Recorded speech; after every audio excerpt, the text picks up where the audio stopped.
Olá, estamos aqui de novo no No Age Podcast, o seu podcast de marketing, o marketing de ontem, hoje e amanhã. Estamos aqui novamente para falar de coisas muito importantes para ajudar vocês a pensarem, planejarem mais e abrirem a cabeça porque realmente é marketing.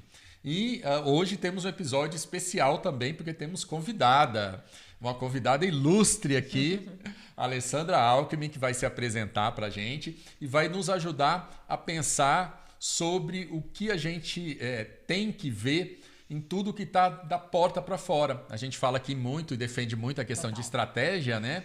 E quando a gente fala de estratégia, a gente tem que falar de contexto, né? E para falar de contexto, a gente tem que olhar para o mundo. E a Alessandra vai nos ajudar nisso. Muito obrigado por estar aqui, Alessandra. Vou passar a bola para você se apresentar. Ah, que bom. Tudo bem, gente? Prazer estar aqui. Estou muito feliz. Obrigadíssima pelo convite. Muito bacana esse projeto, né? Eu já falei isso com o Lu.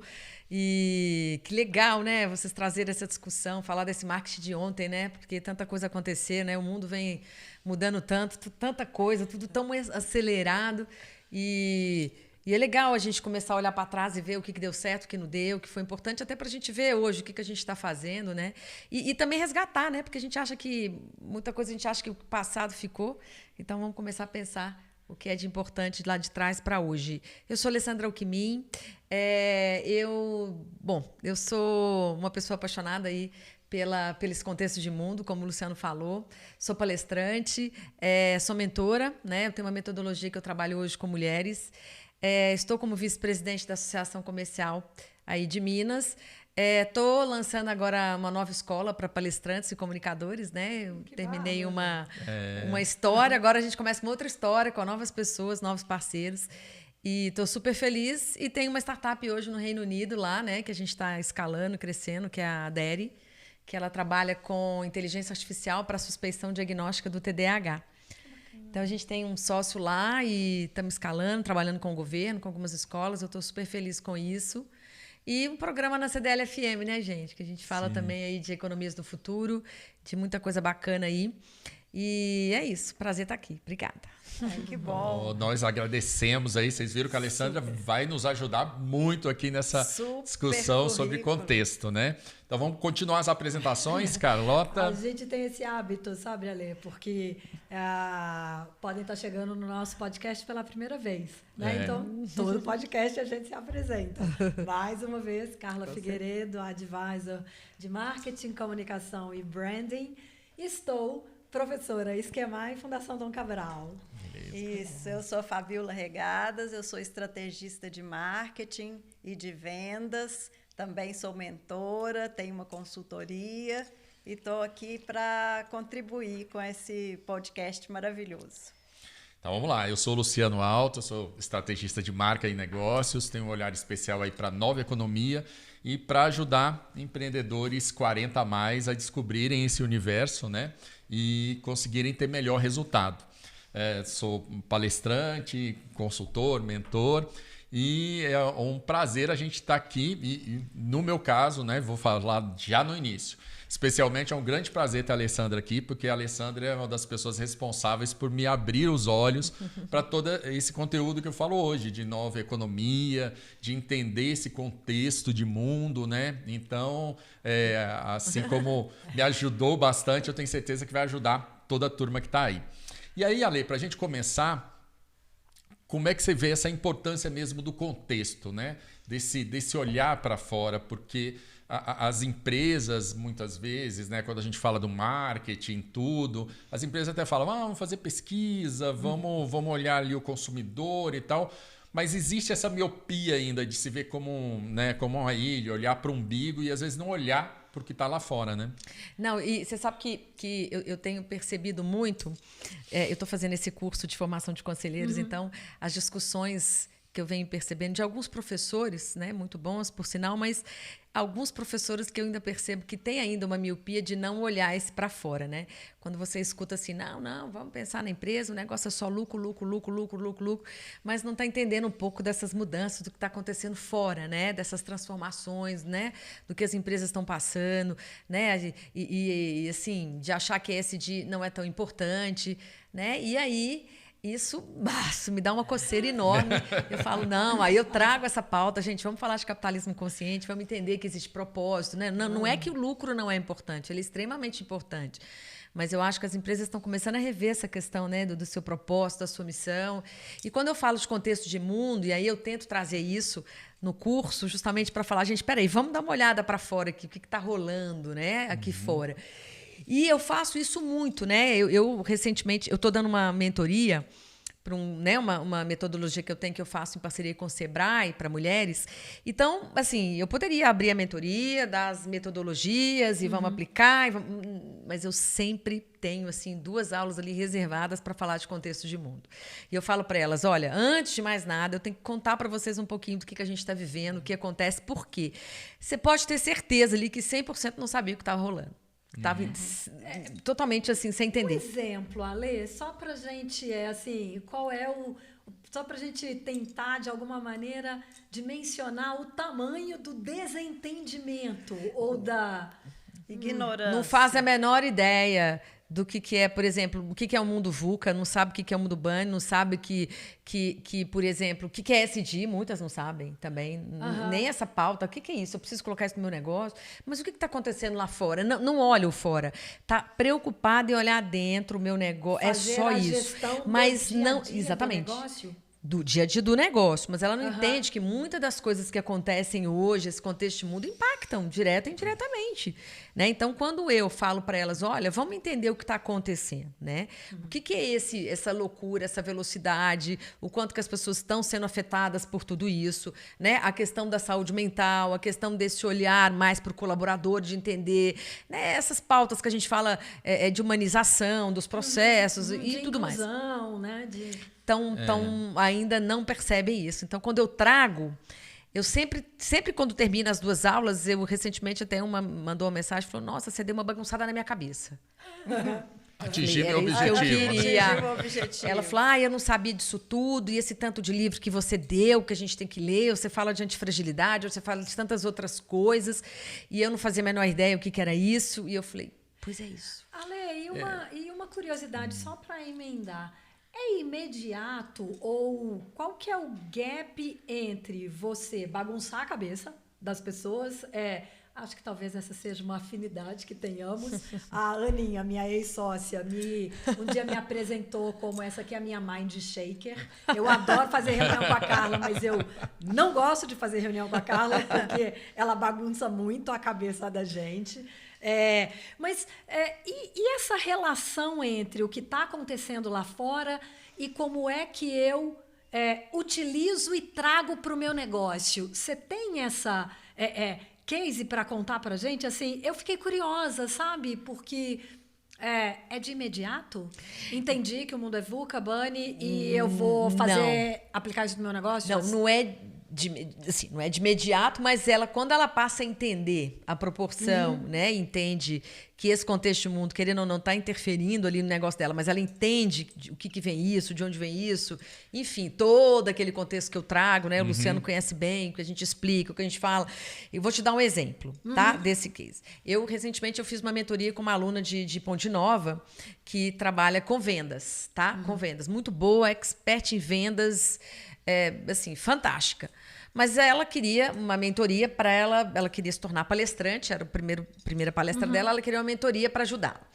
Quando eu sentei, comecei a conversar, entendi o conteúdo dela, eu falei assim, mas tá só ali preso naquele círculo, o que é venda. Eu falei assim, mas espera aí, mas para você fazer uma palestra para as pessoas, como é que você...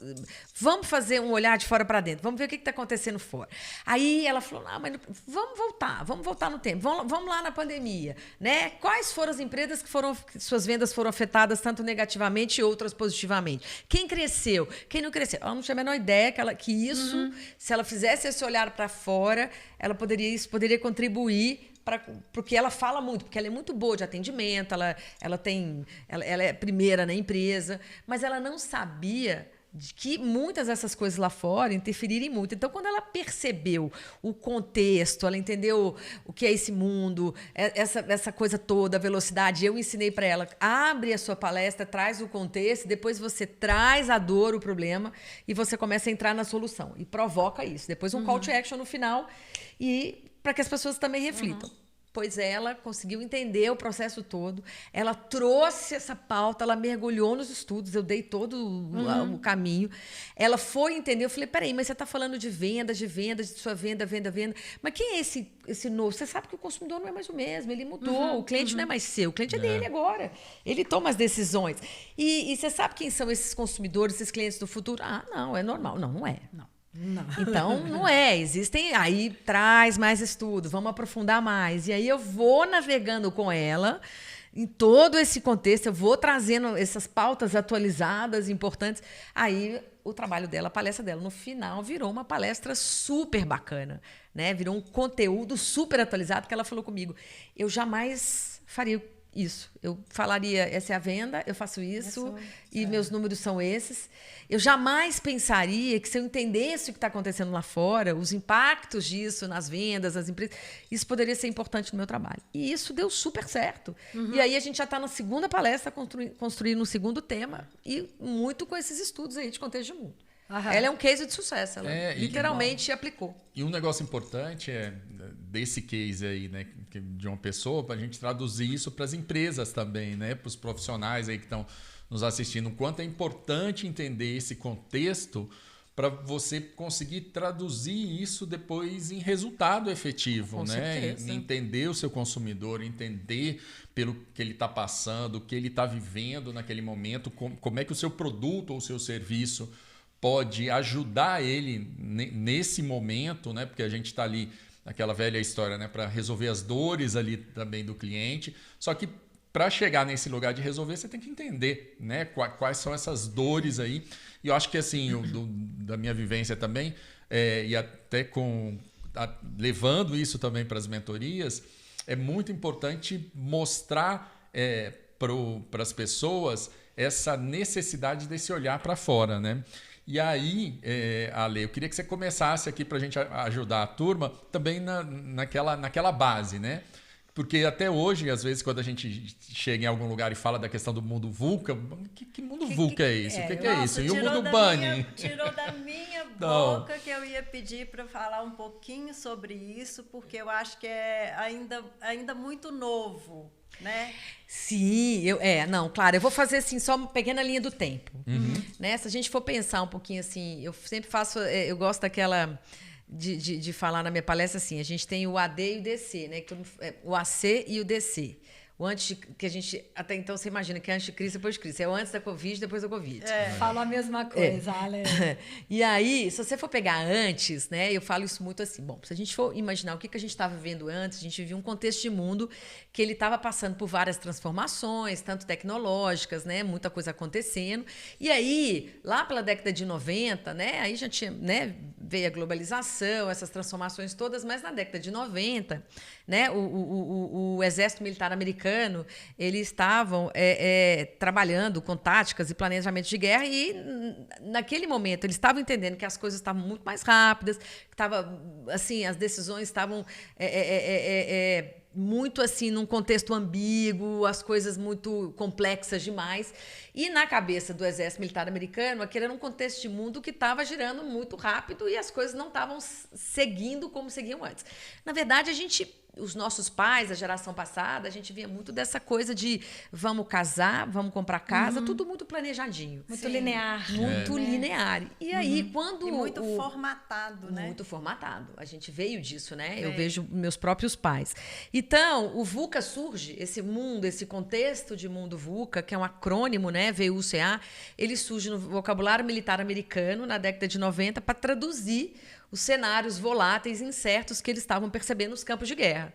Então, quando esse VUCA ele cai, vem para esse mundo corporativo e passa a se entender que a gente estava vibrando num contexto muito rápido demais, né, praticamente um piloto automático, uma futurista chamada Ed Weiner, ela fala que a gente não estava vivendo uma era de mudanças, mas na cabeça dela era uma mudança de era mesmo que a gente estava vivendo nesse processo. E ela fala que o mundo VUCA estava girando no modo Templosion, que é uma definição que ela traz de Templosion, que é transformações muito grandes acontecendo e sendo atualizadas em curto espaço de tempo. Então, esse era o modo Templosion desse mundo VUCA que a gente vivia antes da pandemia.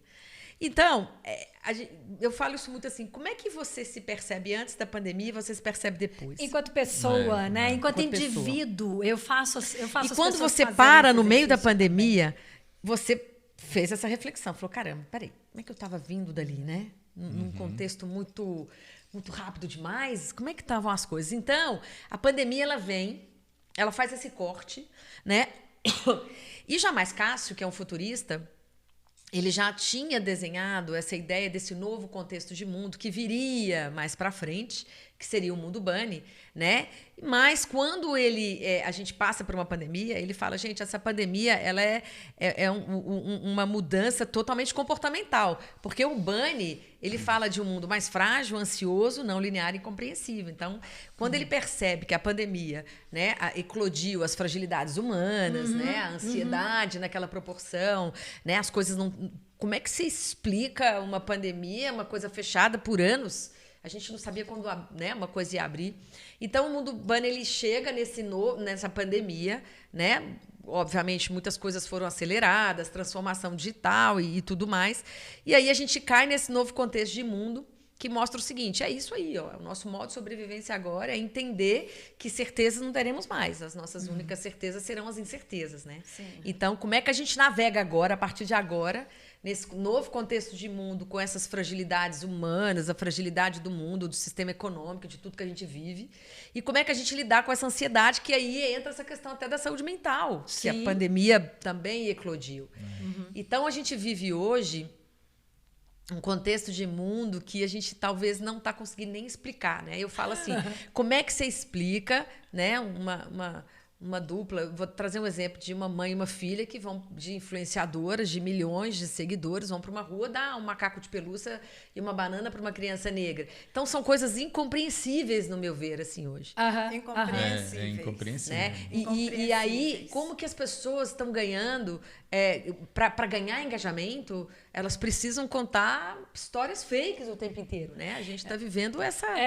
Deixa eu fazer um gancho aqui, Ale, porque eu ia trazer... A gente costuma, né, ter esse hábito de trazer o que está acontecendo à nossa volta com exemplos, né? Recentemente, né, a Dove, junto com a Soco, lançou uma campanha e contratou, e eu nunca me lembro das influenciadoras, dos nomes das influenciadoras, mas contratou algumas influenciadoras para não usarem filtro no Instagram.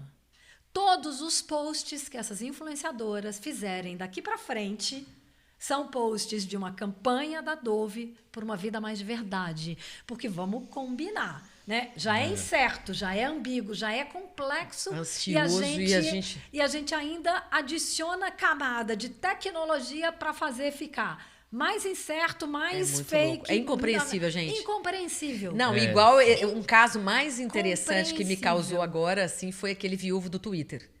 Vocês souberam desse caso? Não. Eu acompanhava. Aí, pode falar. Eu acompanhava o viúvo do Twitter desde fevereiro.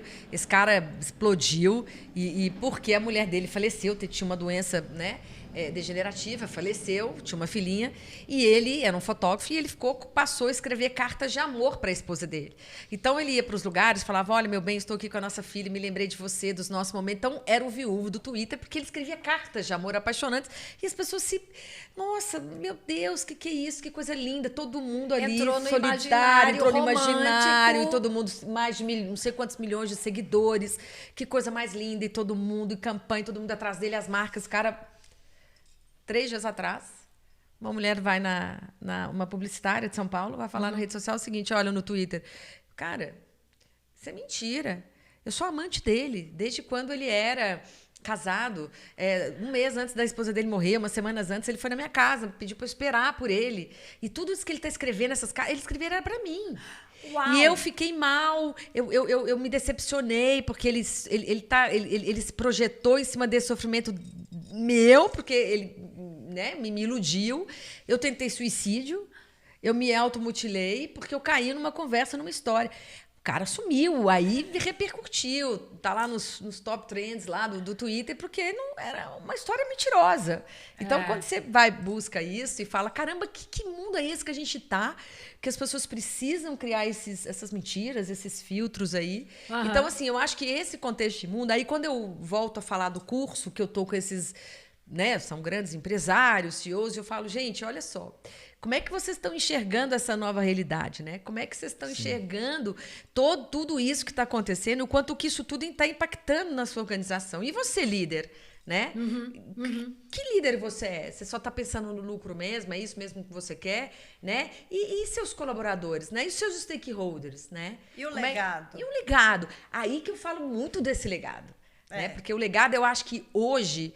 Talvez é uma pauta muito interessante da gente trazer muito, porque tem um livro que eu li recentemente chamado Como Ser um Bom Ancestral, de Roman Krishnarik, que ele faz a seguinte pergunta: como você gostaria de ser lembrado pelas próximas gerações que virão depois de você? Sim.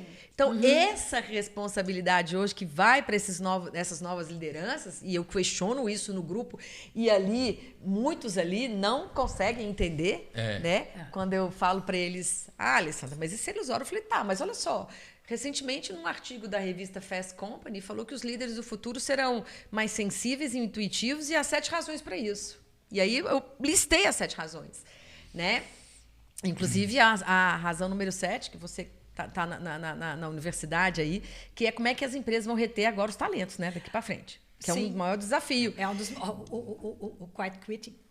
Né? Então, assim, esse novo líder mais sensível, mais intuitivo, né? Que aí a gente traz essa necessidade de resgatar, aí que eu falo, resgatar o feminino, essas características que vão tornar a liderança mais humanizada, e as empresas passam a pensar tem um assim. negócio super importante, né, Ali, que resgatando o início também da sua fala, mas para reforçar isso daí, é que quando a gente fala, né, do DC, né, do depois da Covid, a gente tem que entender muito que a transformação foi de comportamento, né? A gente até já conversou algumas vezes sobre isso. Todas as grandes ferramentas que explodiram de utilização durante a pandemia, por exemplo, Zoom, iFood, né, o que quer que seja, limite e tal, tudo já existia. Né? A gente não teve, tirando a questão da vacina, que é um outro viés, a gente não teve nenhuma grande tecnologia que falou, não, surgiu o teletransporte agora, por conta da pandemia. Não surgiu. O que tinha ali era uma massa de pessoas que não usavam a tecnologia daquela forma e passaram a usar absurdamente. Sim, né? sim. Assim, eu, no início da pandemia, eu estava num projeto como diretor comercial. E aí, né, área de vendas, tete a tete, reunião e tal, não sei o quê, vem a pandemia. Eu tinha na minha equipe pessoas que nunca tinham visto um Zoom, que não sabiam, nunca tinha aberto um Zoom na vida. Né?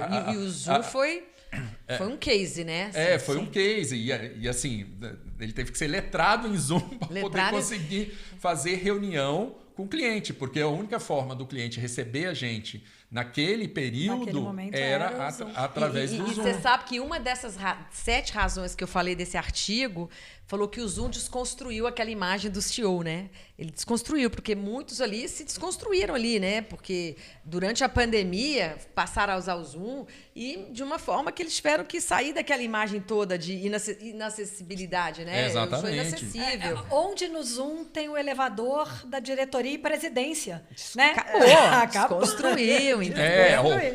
Como é que fala? A caixinha lá que aparece todo mundo é do mesmo tamanho para todo mundo, né? E eu assisti uma entrevista de uma senhora. Garçom, né? O garçom que levava as coisas só para o presidente.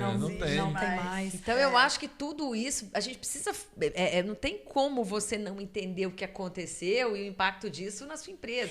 Você não pode fechar os olhos para isso. E tem uma coisa, só fazer um último recorte disso daí, Carlota.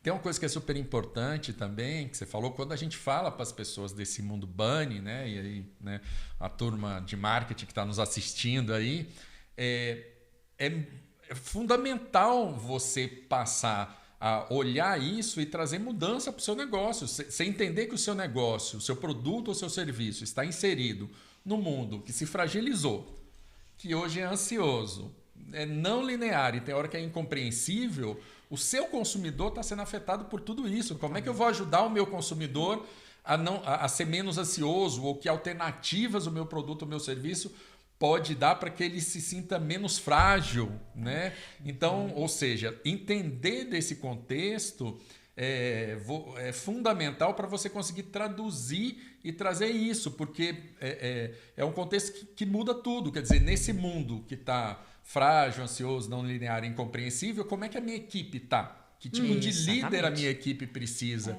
Que tipo, quando a gente fala de legado, que tipo de CEO, que tipo de diretor, que tipo de gestor a minha empresa também precisa para que ela possa cuidar das pessoas, sejam as pessoas que estão da porta para dentro, ou sejam as pessoas que estão da porta para fora.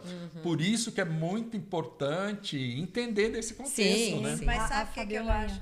Não, eu queria colocar uma coisa que eu acho que nesse mundo bunny, né, que pouco que eu já compreendi disso, e o que foi falado aqui, que as pessoas estão criando fakes para poder estar nas redes sociais e tal, eu acho que a verdade é muito importante. Então, você tocou no assunto no início da sua fala aqui, que eu acho extremamente importante, que é voltar para o propósito.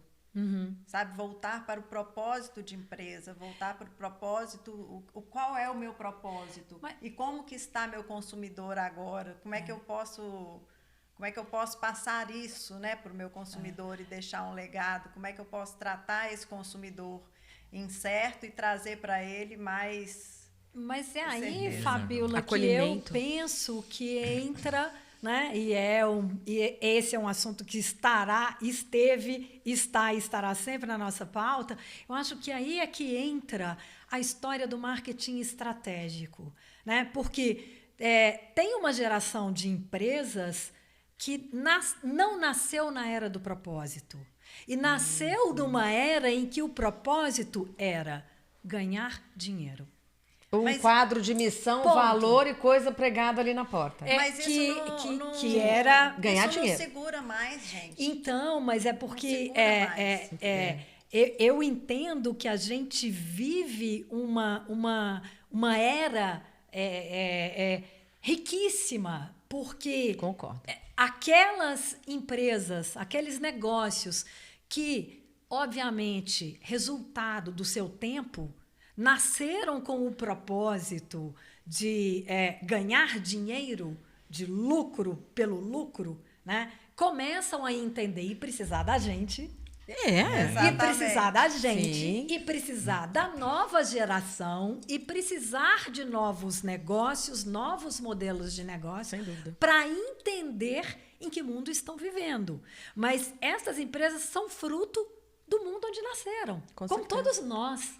Né? Como todos nós. Tem um período de transição grande aí, né? E que a gente está aqui hoje, por exemplo, falando desse assunto, trazendo esse assunto, o que a Lê falou aí, que ela faz hoje, por exemplo, no grupo, onde ela está lá, que tem CEOs, diretores e tal, trazer isso para uma pauta onde a gente possa contribuir nesse processo de transição mesmo, porque ninguém vira a chave. Não, né? Claro, para você ouvir, né, um professor falar, não, é lucro, lucro, lucro, gente, esquece essas coisas, é lucro, lucro mesmo, é isso, vocês são conselheiros e é lucro. Aí eu falei, caramba, mas olha quanta coisa mudou, olha só, nós somos muito, a gente já sabe que são poucas mulheres em conselhos hoje de administração, né? Esse meu curso, nós somos mais mulheres do que homens, foi uma coisa foi surpreendente.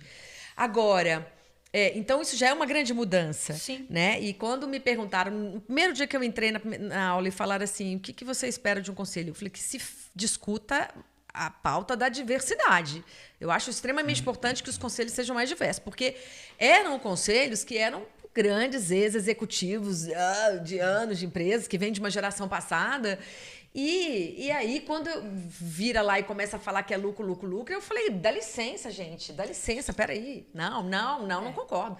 Ele falou assim, então eu quis provocar isso mesmo. Eu falei, mas eu não concordo com o que você está dizendo. Eu acho que mudou muita coisa. Não, e é óbvio que não se sustenta, mas se sustenta ainda por bastante tempo. Sim. Os negócios que vieram, né, frutos dessa era que o propósito, o legado, lucro pelo lucro, a medida do sucesso é financeira, única e exclusivamente financeira, essas empresas não morrerão de hoje para amanhã. Não, é verdade. É processo. É processo. Né? processo. Eu gosto de fazer a seguinte pergunta para as pessoas quando elas não conseguem entender que novas lógicas estão estabelecidas. Novas lógicas. Faz quanto tempo que o Airbnb foi fundado? O Airbnb foi fundado em 2008, tá? 15 anos. 15 anos. Faz quanto tempo que existe rede hoteleira no mundo e qual é a rede mais antiga? Quantos anos ela tem? Quem que é? Hilton? É a rede que hoje é Hilton, etc. Ela tem mais de 100 anos. Há 2 ou 3 anos atrás, o Airbnb, que é uma empresa de 15 anos, na época tinha 12, tinha 3 vezes o valor de mercado da maior e mais antiga rede hoteleira do mundo. Ou seja, novas lógicas, novos modelos... Novos modelos de negócios. Novos modelos de negócio conseguem, sim, serem disruptivos num mercado estabelecido, mas também não é da noite para o dia. Foram 12 anos. 12. Não estou dizendo 2, não estou dizendo 1. Né? E com uma lógica completamente inversa. Então, quando eu enfrento esses modelos mentais de mas não é possível, me prove, eu faço esse tipo de pergunta, porque, de novo, eu vou levar, né, talvez fique até um pouco como marca registrada, money talks. Uhum. O dinheiro fala, e ainda vai falar por muitos anos, porque aí a gente está falando de uma mudança de sistema econômico.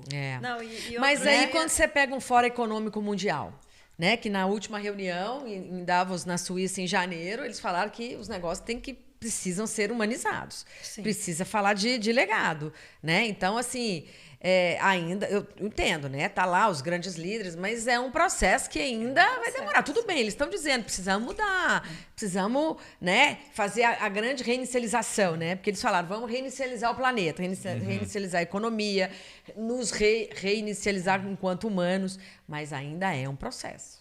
Longo. E Ale, olha o quanto é ambíguo. O quanto é ambíguo e incompreensível, porque a pauta é humanização e na outra ponta a gente tem o crescimento da inteligência artificial. Né? E aí a gente está no meio dessa convulsão que os robôs tomarão o mundo, e será que agora que ninguém ainda entendeu que quem dá o input no robô continua sendo humano? Exatamente. Né? E quem pede o robô para executar algum tipo de tarefa, ainda somos nós, seres humanos. Né? E essa ambiguidade, incompreensão e complexidade é que eu entendo que precisa ser o primeiro entendimento. Né? O primeiro entendimento. Vou trazer para a mesa um exemplo que eu li há pouco tempo. Empresas de alto luxo foram surpreendidas no pós-pandemia, na reabertura de suas lojas, tipo Louis Vuitton, porque o nível de consumo na primeira semana dobrou em relação ao nível de consumo do último ano, das últimas semanas pré-pandemia. Não estávamos falando de isolamento que fez a gente repensar que vamos... Oi? Se repetiu o modelo e dobrou o modelo. Oi? A incompreensão está nisso aí. Né? Eu acho que a incompreensão está nisso mesmo. Está nisso mesmo. E é complexo entender o movimento. Mas, na verdade, tem um lugar aí que a gente conversa bastante, né, Ale? Que está muito ligado ao que você falou do humano. Por exemplo, esse exemplo que a Carlota deu, ele depois foi né, tiveram algumas pessoas até que estudaram um pouco isso daí, que é o revenge buying, né? Foi o revenge buying, foi a compra da vingança. Quer dizer, eu fiquei preso, tive que ficar preso. Não gastei dinheiro. Não gastei dinheiro, não comprei uma roupinha, não fiz nada. Agora que abriu e que a Louis Vuitton abriu, eu vou chutar lá o pau da barraca. Gente, mas eu quase sacolas. morri, né? Eu corri risco de vida, e eu corri risco de vida, podia ter levado a gente para outra direção. Não, né? Levou para a mesma vezes 2. Mas mais ou menos, Carlota, porque, na verdade, eu acho que a grande questão do momento e que traz essa coisa incompreensível, não linear e não sei o quê, é porque tem gente para tudo. Para tudo. Para tudo. Pra tudo. Tem uma turma que repensou, né? E aí você vê os movimentos do fortalecimento do interior, as pessoas indo para o interior, né? Seja, tem estudos mostrando a migração já Europa, para pequenas cidades da Europa, nos Estados Unidos, a grande demissão, muito, a grande resignação, né? Que foi. Então, as pessoas indo para um outro modelo de vida, assim como tem gente que acabou indo para esse lugar da compra da vingança. E eu acho que isso tudo está muito ligado também. É muito louco. Essa coisa da saúde, até da própria saúde mental. E existe algo que as pessoas não prestaram atenção ainda, que vai impactar muito os negócios e que a gente vai demorar um tempo, que é para entender qual foi o impacto disso. Quer dizer, os nossos adolescentes hoje, que são consumidores, já são consumidores do futuro, o impacto da pandemia para essa geração que virou uma geração quarto e só quer saber de tela é muito grande. Né? Fabiola, vai lá, Fabiola está querendo falar. Eu estou querendo falar aqui. Aqui a gente tem que levantar a mão. Tem que levantar a plaquinha. Tem que levantar a plaquinha. E a plaquinha, faz a plaquinha. Não, pelo seguinte, porque durante a pandemia eu ainda estava muito ligada ao mercado imobiliário. Eu estou fazendo uma transição agora, mas eu trabalhava durante a pandemia com coordenação de lançamentos imobiliários. Então, a gente tinha que criar algumas alternativas para poder continuar fazendo as vendas sem o contato humano. Então, fizemos drive-thru, fizemos lançamentos de loteamento online, enfim. E nessa época do início da pandemia, as pessoas ficaram desorientadas porque já vinha esse processo de migração para o interior. Vamos até chegar perto, nem precisamos ir para o exterior do país. Vamos pegar São Paulo mesmo. Em São Paulo, existia uma tendência das pessoas já saírem para morar fora, porque até 90 quilômetros já era, antes da pandemia, um raio histórico, porque as pessoas preferem ter uma residência um pouco mais qualificada, vender lá o seu pequeno apartamento em São Paulo e comprar uma casa em Itu mais espaçosa, com jardim. E depois da pandemia, esse raio subiu para 120 quilômetros.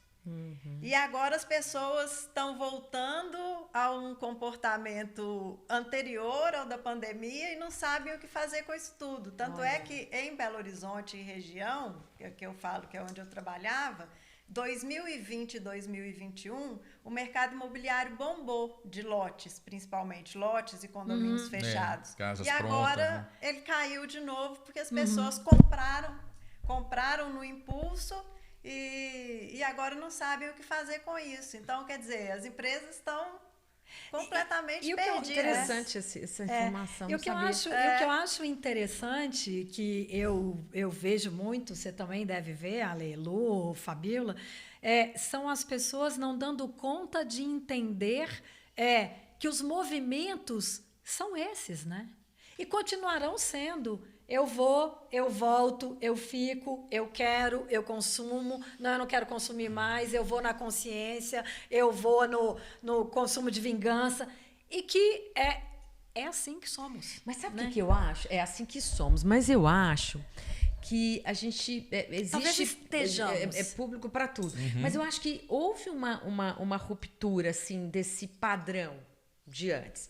E eu acho que essa ruptura que houve foi a ruptura dessa conscientização. Opa, né? Então, tem uma leva aí como a gente está mais atualizado, mais consciente, a gente sabe dos danos disso, a gente sabe que a gente repensou, a gente sabe que viver daquela forma a gente não quer mais, né? Como teve o fenômeno da grande demissão nos Estados Unidos, era a grande resignação que fala, não sei.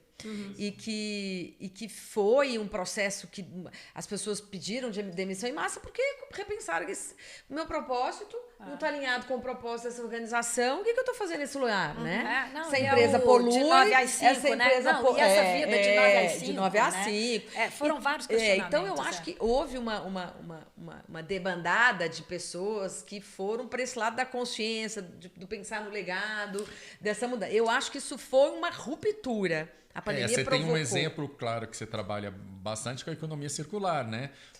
A questão do movimento dos brechós aí, que era um negócio localizado e que hoje se coloca como um negócio cresceu, mesmo, né? Cresceu. De 2021, ele cresceu 225% de 2021 para cá. E nesses últimos 4 ou 5 anos. Mas por quê? Porque você vai para dentro de casa e você também, vou ficar dentro de casa, eu vou arrumar, eu vou limpar, vou desfazer. E você fala, o que eu estou fazendo com esse tanto de roupa? E aí traz essa questão da conscientização. Gente, eu preciso doar, eu preciso desfazer, eu tenho muita coisa. Mas o brechó, que já existia há muito tempo, e as pessoas... Eu sou brechoseira há 17 anos, ele ganha essa força porque a gente começa a repensar na questão da indústria têxtil, que ninguém também estava pensando, né? Assim, exatamente. Que não se Uma falava calça sobre, jeans gasta né? 3.700 litros de água para fazer uma calça jeans. Não se falava sobre. Então, você traz à tona essas pautas importantes e isso te desperta. Eu estou pensando aqui num comportamento meu. Eu nunca imaginei que eu fosse abrir mão de roupas e virar uma brechoseira. Hoje eu tenho uma lojinha virtual que eu ponho tudo que eu não quero lá e aí, olha o desapego. Desapego. E eu não Legal. era uma pessoa desapegada. Mas na pandemia, a gente não tinha onde pôr a roupa para ir para onde. Tinha isso também. Tinha Né? isso. Eu acho que são movimentos que nos trazem exatamente onde estamos e, de novo, incerto. Não, e esse... Né? Aí a Darwin já dizia, né? A incerteza é dada. Ela está dada, ela está posta. E Darwin já e ela dizia não que sai da sobrevive equação. quem se adapta. Quem se adapta. E aí eu acho que nessa incerteza que você está dizendo, já que é a única certeza que a gente tem, como é que eu enxergo oportunidades, né? Ótimo. E aí eu tenho uma frase de Leonardo da Vinci, que eu adoro, que ele fala que de tempos em tempos a humanidade passa por um esfumato. Período onde a vida fica turva, nebulosa, sem chão e sem respostas. Mas se você tiver musculatura para se sentar nesse lugar de incerteza, o que se revelará depois pode ser extraordinário. Então, eu acho que é enxergar a oportunidade nisso. E enxergar que a gente, na verdade, a discussão é importante, mas que a gente também está nesse processo, né? Porque se a gente for olhar, até o DC, né? Depois do corona, ele é recente. Tem muita coisa que tá se acomodando, está se consolidando, está se desenhando. Tem coisas que a gente vai ver mais para frente, né?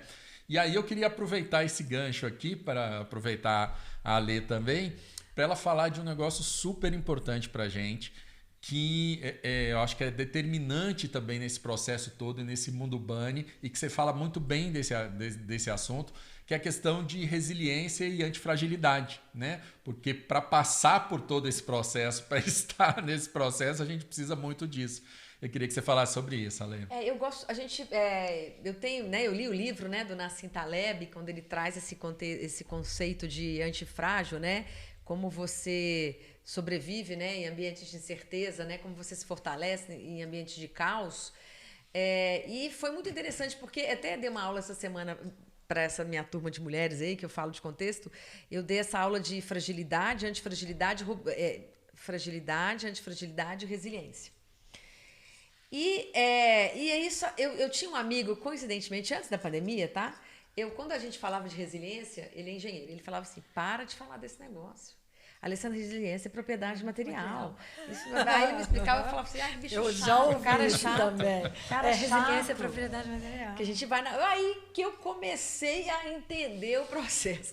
E a gente ser antifrágil hoje, né, num contexto de mundo tão incerto, com tantas mudanças, e não tem como você ser resiliente, porque nós não somos os mesmos, né, quando a gente passa por uma situação de caos, né? A resiliência é uma propriedade de materiais que, quando se expande, ele sofre uma pressão e se expande, depois ele volta ao seu estado normal.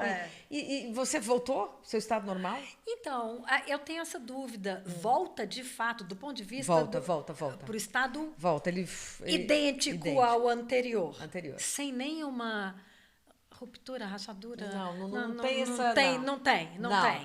E aí fica nesse conceito de você estar numa coisa que você não é o mesmo, né? Então, a antifragilidade no mundo bunny hoje, para você sobreviver, a antifragilidade, ela te ajuda a lidar com esses trancos e barrancos, né? Como o tiro, porrada e bomba, né? Com aquela... que fala que é exatamente isso, né? Eu cresço, eu me sustento e eu cresço, eu me beneficio dessa situação de caos. Que eu acho que é o que muitos de nós aí passamos por isso, né? Você se beneficia. E quem é que é o mesmo? Você é mesmo? Não, você sabe que você falando dessa maneira, eu nem quero ser resiliente mais. Não seja. Não quero. Não, mas então... Eu não quero, porque eu não quero sofrer alguma coisa que vai me modificar e voltar para o mesmo estado, lugar. Né? Eu não quero isso, não. É porque, assim, eu já tinha ouvido falar dessa questão da resiliência do ponto de vista, né, da engenharia, do cálculo dos materiais, né, uma ciência extremamente exatas. Exatamente. Mas eu acho que talvez eu tenha construído na minha cabeça um conceito de resiliência. O conceito de resiliência que eu construí na minha cabeça resiliente é aquele material, aquela matéria que sofre algum tipo de pressão, intempérie, etc., e não resiste do ponto de vista de estou resistindo a. É que não quebra, é que não racha, é que não sucumbe. Mas aí você está falando da robustez.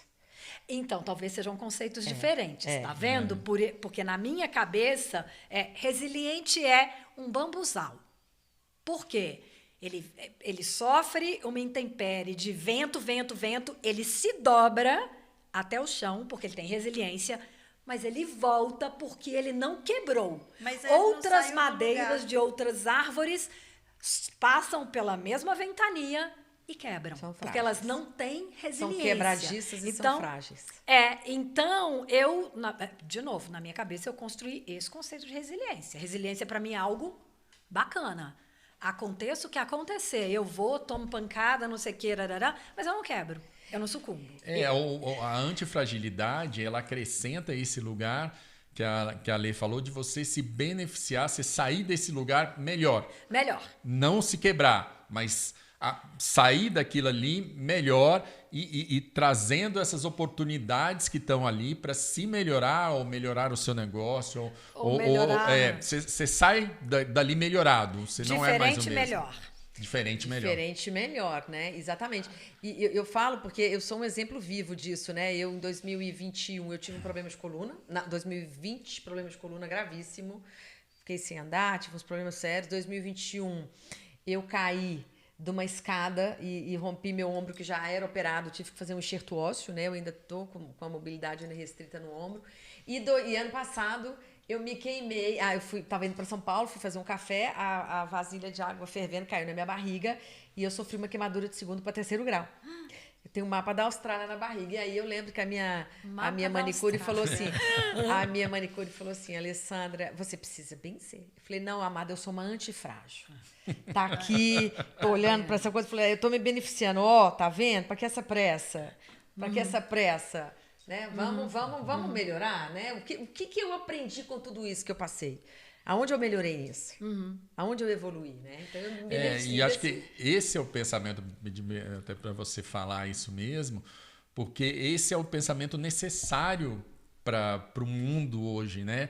E eu vejo ele como necessário para o mundo e para os negócios, para tudo, né? Quando a gente fala, pegar um gancho aqui da Fabíola, o exemplo dela, o mercado imobiliário bombou lá 2020, 2021, ok, tinha um contexto, as pessoas queriam mudar e não sei o que, mas o mercado imobiliário também fez isso porque, de uma hora para outra, um mercado super conservador aceitou a tecnologia como nunca antes na vida. Sim. Né? Ele pegou aquele contexto que estava ali e não tem como mudar e vou aceitar, vou sair melhor. Quer dizer, o processo para você comprar um imóvel, por conta da pandemia, o que ficou milhares de anos e não se digitalizava de jeito nenhum, se digitalizou em meses. Não tem jeito. Você quer ir lá no cartório para ver a cara do comprador, assinar? Não, meu filho, não tem jeito, é pandemia. Ou você assina esse negocinho que está no seu computador ou no seu smartphone, ou você não vai ter seu imóvel. Então, eu tenho um professor, um dos meus coordenadores da Esquema França, que a gente deu aula online no meio da pandemia e ele, fazendo uma reunião de pré-semestre com a gente, como que é a disciplina ia funcionar online, ele fez uma fala brilhante. Eu falei, gente, acho que pela primeira vez na história da humanidade, a personalidade do ano da Times, da revista Times, não será um humano. Será um vírus. Porque o que o vírus está conseguindo fazer, exatamente. a humanidade fazer né? Ele, obviamente, é um estudioso da tecnologia, desses movimentos, né? De transformação digital. Quando ele falou essa frase, eu falei, gente, realmente... Faz todo sentido. Faz todo sentido, né? Faz todo sentido. Um vírus fazendo a humanidade adotar comportamentos. E, na verdade, tem outra frase, a gente já está aqui... Hoje eu que vou fazer o seu papel. A gente está aqui chegando ao fim. Né? Já vamos já estava aqui, eu já estava aqui na ansiedade.